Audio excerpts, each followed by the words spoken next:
Ang susunod na programa ay rated PG. Patnubay at gabay ng magulang ay kailangan sa mga batang manonood.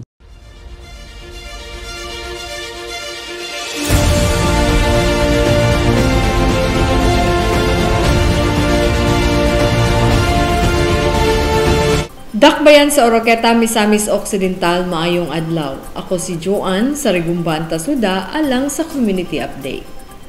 Sa atong headlines, ihap sa kaso sa COVID-19 sa Oroqueta City, mius-us na human sa 8 ka simanang milabay. Ana sa 60% ang herd immunity target sa Dakbayan sa Oroqueta, human sa walay hunong nga pagpangbakuna sa AstraZeneca. Pasiunang rental sa Robinson Supermarket na dawat na sa Dakbayan sa Oroqueta. Construction sa building pagasugda na. Giablihan na ang tanang gate sa Wet Market Building B sa Merkado Publiko sa Oroqueta City. Gihatagan og bagong paglaom ang PDL pinaagi sa pag-enroll sa ALS. Kung waminal may bisita sa gipahigayong leaders orientation sa lungsod sa Lupisayna.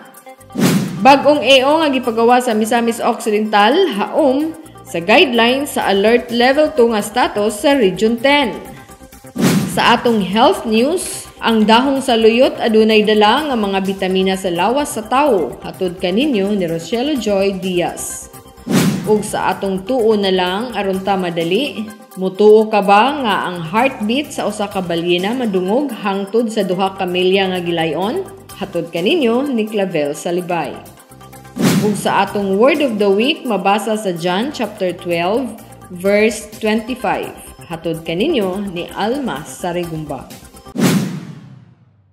Ug karon sa tong detalye. Ihap sa kaso sa COVID-19 sa Dakbayan mius-us na sulod sa 8 ka simanang milabay.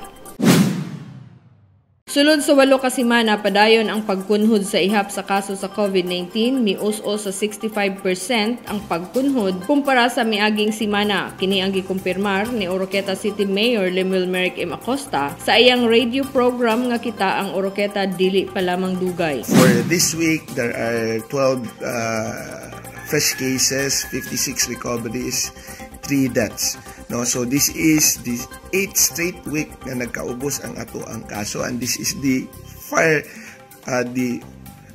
biggest no so far in the last 8 weeks nga in kanaog ta ang atong cases compared to last week in kanaog by 65%.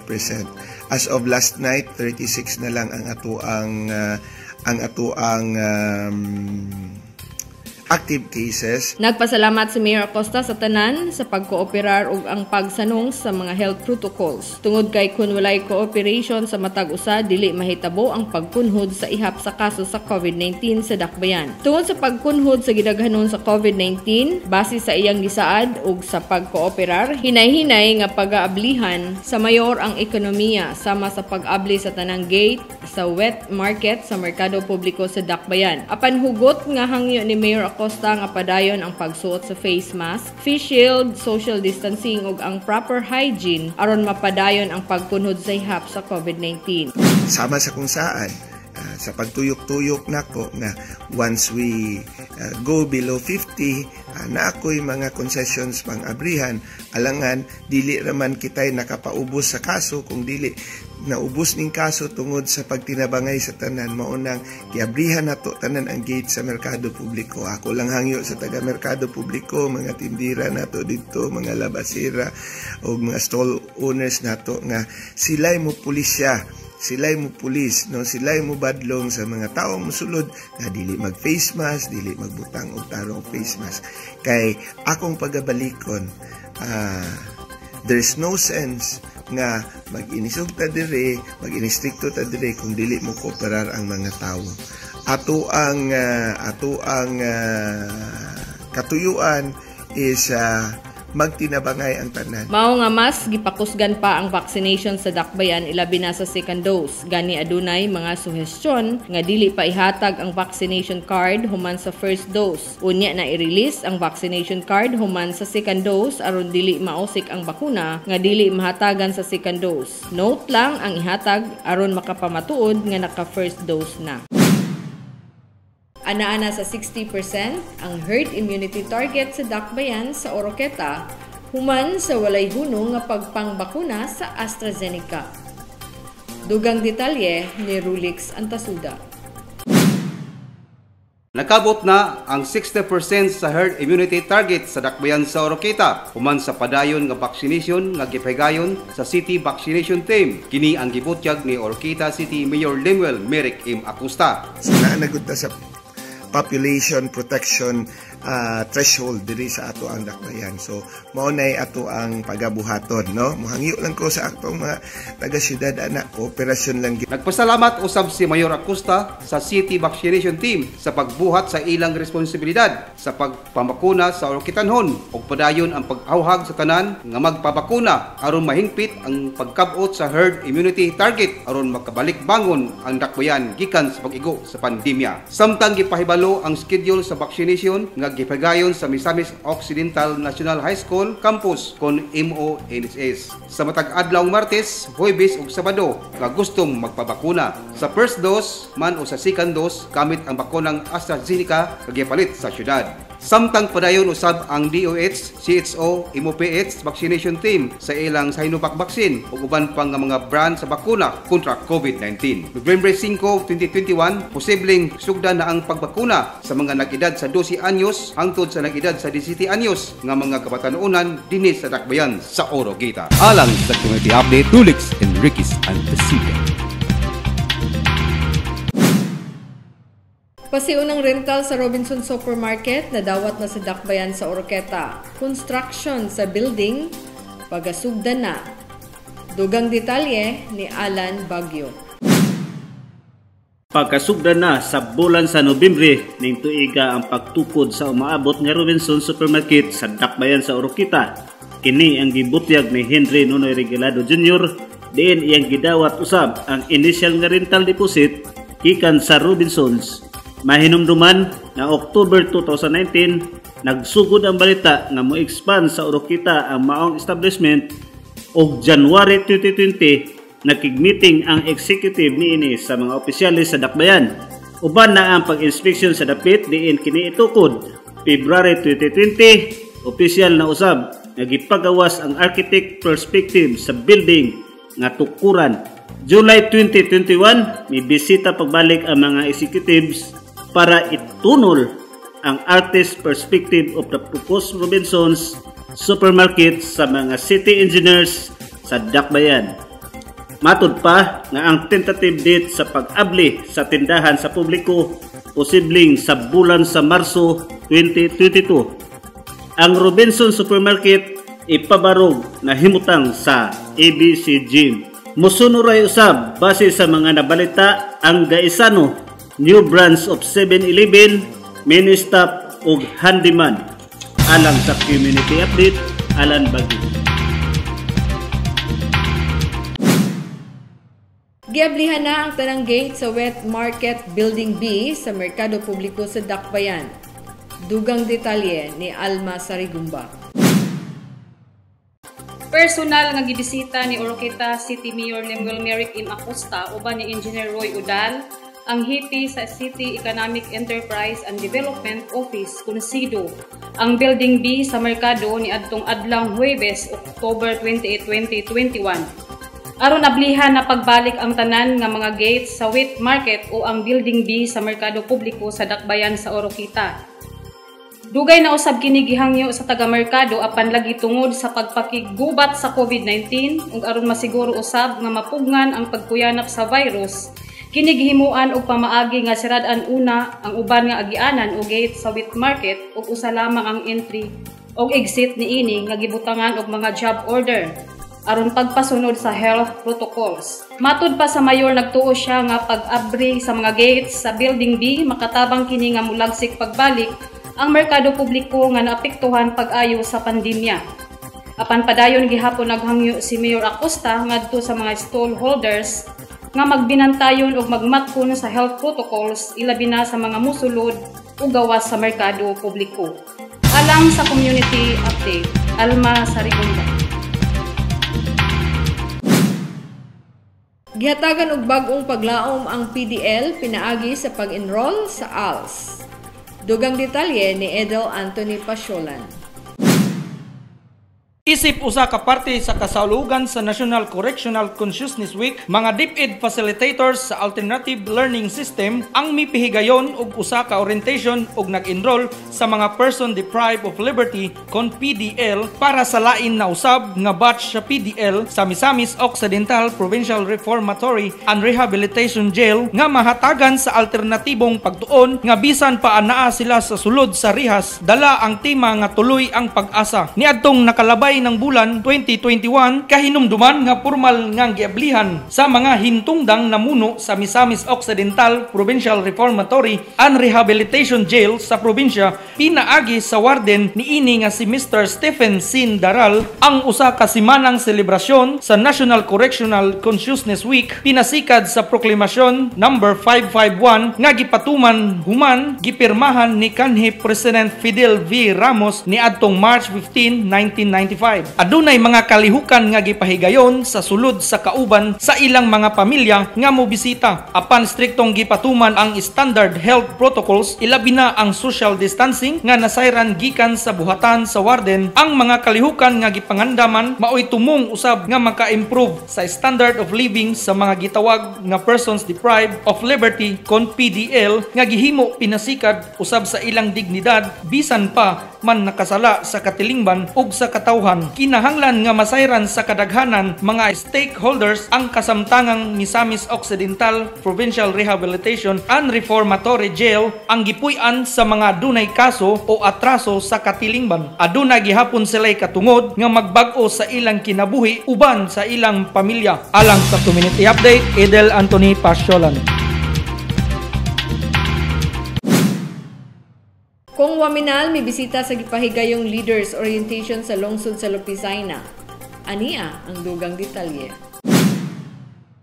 October 30, 2021, gipahigayon ang orientation sa mga barangay leaders ug uban pang service providers nga gisuportahan sa Asinso, Misamis Occidental nga gipanguluhan ni Congressman ug Deputy Speaker Henry Waminal nga gustong magpapiling gobernador ug sa pag-abag ni kanhi City Mayor Jason Paredes Almonte nga gustong magpapili pagka-congressman sa 1st District uban sa tibuok linya sa board members, mga municipal officials sa lungsod sa Lopizaina. Ang orientation sa mga lungsod nagahisgot sa posibleng kausaban unya nga pagadalhon sa Asenso Pinoy Team, Asenso Lopizaina ug Asenso Misamis Occidental nga kausa sa pagdumala unya sa rinda sa pangagamhanan sa probinsya sa Misamis Occidental. Karon nining atong orientation, barangay leaders, kamo nga mga frontliners, public servants, partner namo nga inyong congressman, mga local chief executives,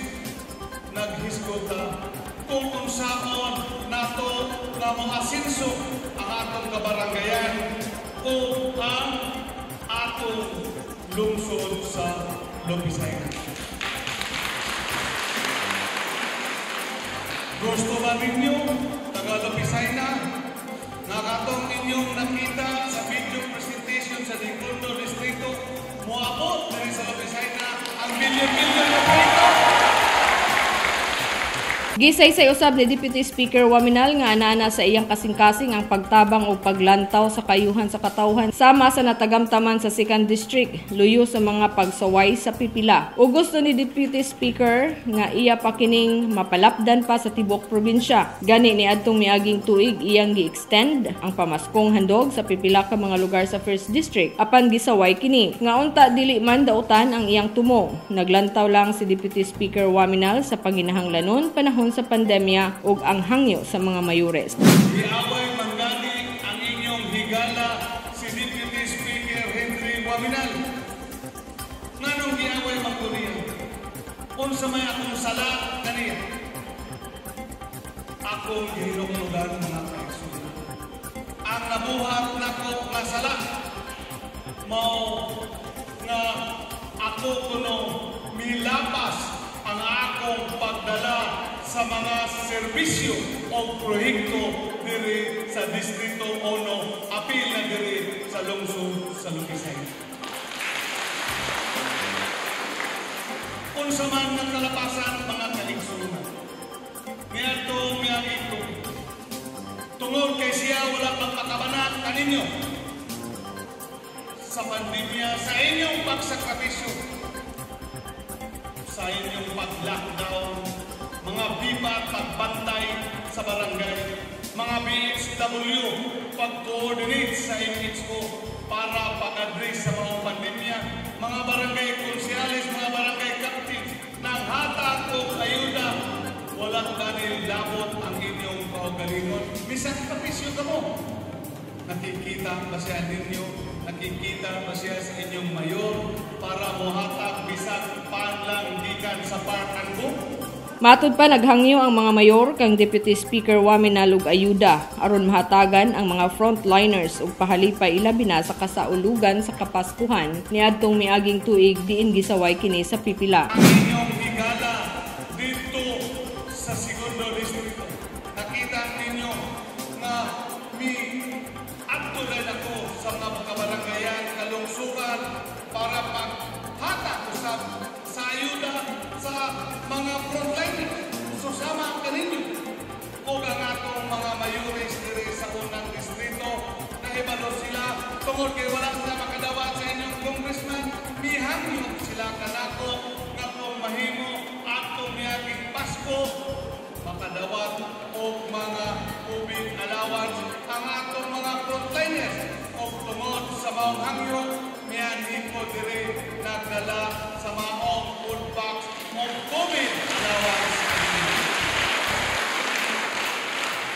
Samtang nagpadayag usab si Executive Assistant to the Governor ug kanhing Oroqueta City Mayor Jason Almonte sa iyang tumong ug hangyo sa katawhan atol sa gipahigayong orientation nga sukad pa sa iyang amahan nga si kanhing Congressman sa 1st District ug ang kasamtangang Vice Mayor sa Dakbayan sa Oroqueta nga si Attorney George T. Almonte nga nahigugma sa pagserbisyo sa katawhan. Mao gani nga bisan pa nga wala si Jason Almonte nahatagan og higayon nga mamahimong congressman sa miaging piniliay apan padayon ang iyang serbisyo sa katawhan isip ordinaryong kawani sa provincial government. Pinaagi sa paglingkod niya isip Executive Assistant to the Governor. Diri siya naningkamot nga makahatag og tabang sa matag barangay gani millions ang kantidad nga iyang nahatag sama sa proyekto, hospitalization ug uban pa. Sugod atong January hangtod atong July karong tuiga, almost 1 million ang nahatag nga ayuda sa tanan na hospital sa MOPH.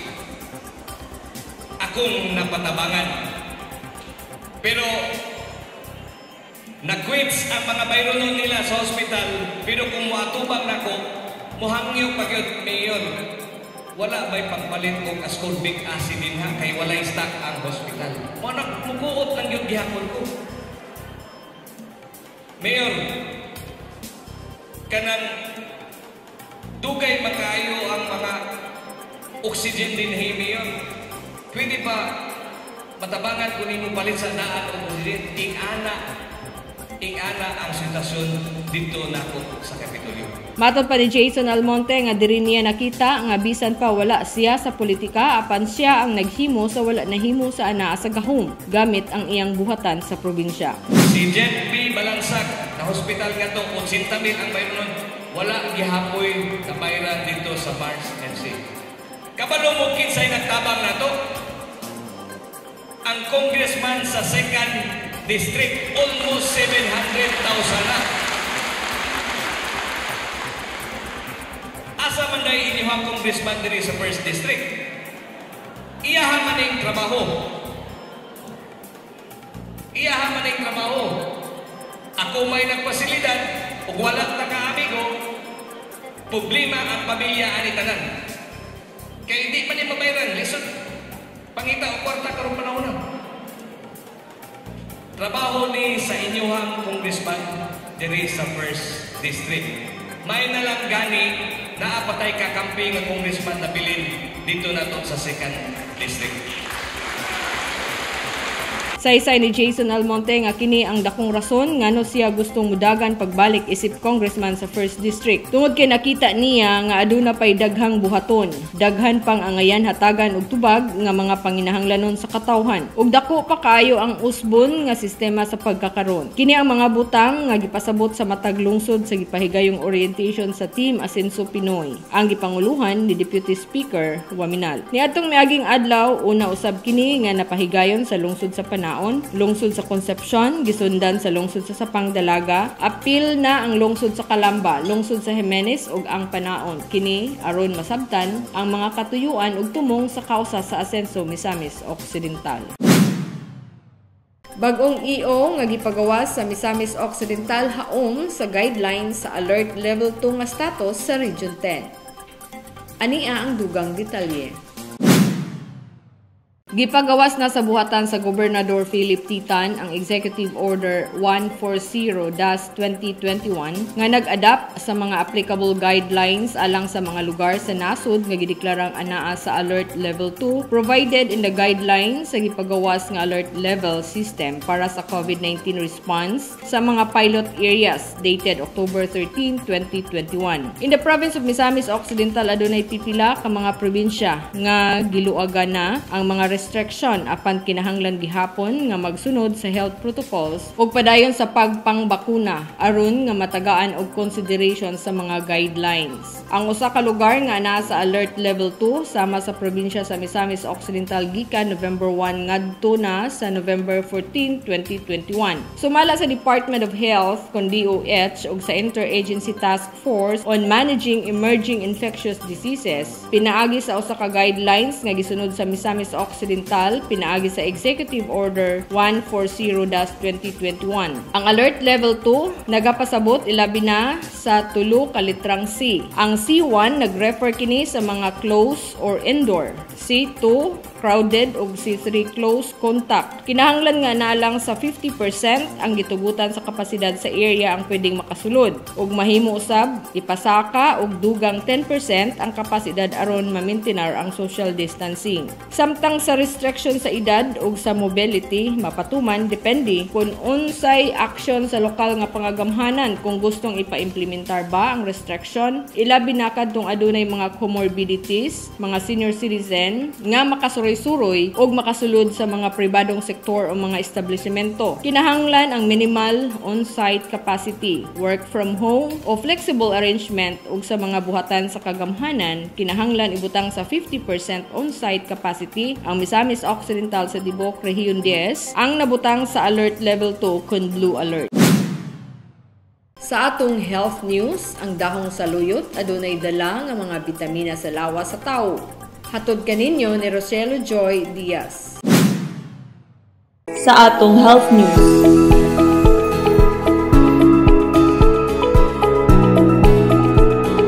Ang saluyot mao'y usa sa labing masustansya nga utanon sa tibuok kalibutan.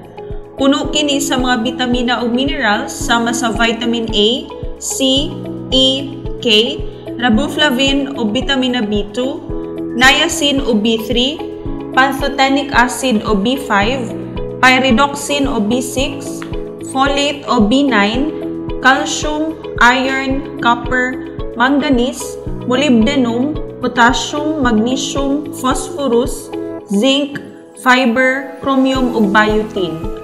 Mao kini ang mga mahinungdanong mga bitamina nga anaa sa saluyot alang sa atong lawas. Ang vitamin K usa ka bitamina nga makatabang sa pagbatok sa pagdugo. Ang vitamina A o beta-carotene naghatag kini og kaayuhan para sa mata, panit ug pag-ayo sa selula sa atong lawas sama sa pag-ayo sa saman. Ang vitamin B6 o pyridoxine para malikayan ang sakit sa mata tungod sa katiguangon usama sa age-related macular degeneration. Ang vitamin C o ascorbic acid dako kaayong tabang para sa atong immune system ug panit ug para mapugnan o matambalan ang ubo ug sipon ug para dili mosangput sa pneumonia o impeksyon sa baga. Ang calcium gikinahanglan aron mapalig-on ang mga bukog, ngipon ug lagos. Vitamina E para sa pagpalig-on sa resistensya ug adunay himsog nga buhok ug mata.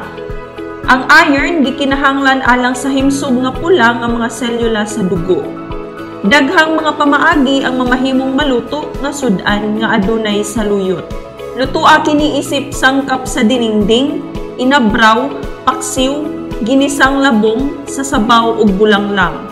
Alang sa community update, Health News Rochelle Joy Diaz. Sa atong Health News.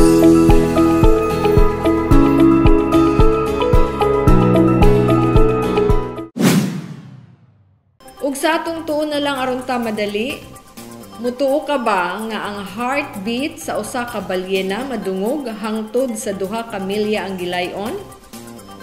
Di ba katuhuan dili? Pero tuo na lang aron ta madali. Ni Clavel Salibay. Tuo na lang aron madali ni Clavel Salibay.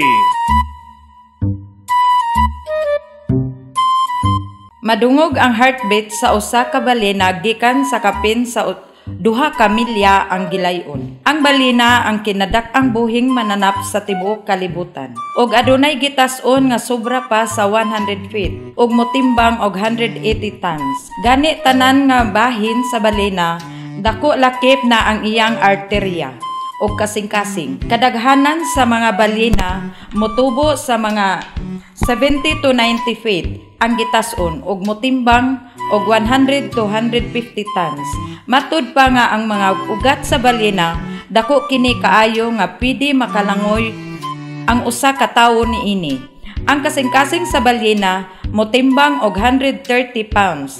Ang pinitik sa kasing-kasing sa balena madungog gikan sa kapin sa duha ka milya ang gilayon. Sa gikusgan nga 8 to 10 kabits sa kada minuto. Kung itandi ang kasing-kasing sa tao sa kasing-kasing sa balena, ang kasagaran nga gidak-on sa kasing-kasing sa usa ka tawo parehas ra sa kumo sa usa ka tawo. Ang kasing-kasing sa balena ikatandi sa usa ka Volkswagen Beetle. Ang gidak-on og mahimong motimbang og kapin sa 1,300 pounds. Kung nakakita ka na og pulo ka andana nga building, maghatag kini kanimo og usa ka ideya kung unsa kadako ang balena. Lisod tuhuan apan adunay kamatuoran. Tuo na lang aron ta madali. Clavel Salibay. Tuo na lang aron madali ni Clavel Salibay.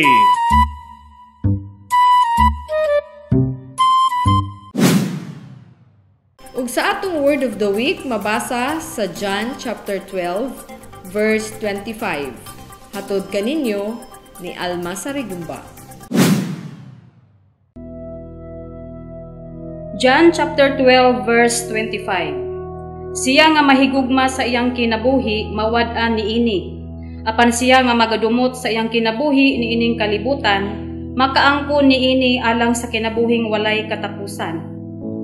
Kini nga mensahe naghisgot sa pagsunod kang Ginoong Hesus diha sa dalan sa sakripisyo, pinaagi sa pagdumili sa kaugalingon ug pagtugyan sa kinabuhi. Kung ato kanang buhaton, ang atong umaabot nga kinabuhi mahimong bug-os diha kang Kristo Hesus nga atong manluluwas. Alang sa community update word of the week, Alma Sarigumba.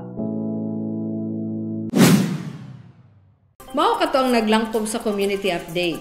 Sa ngalan sa kinatibuk ang puwersa sa Oroqueta Community Channel, ako si Joanne Sarigumpa Antasuda. Moingon kaninyo, put God first in everything you do. Asenso, Oroqueta. Asenso, Distrito 1. Asenso, Misamis Occidental.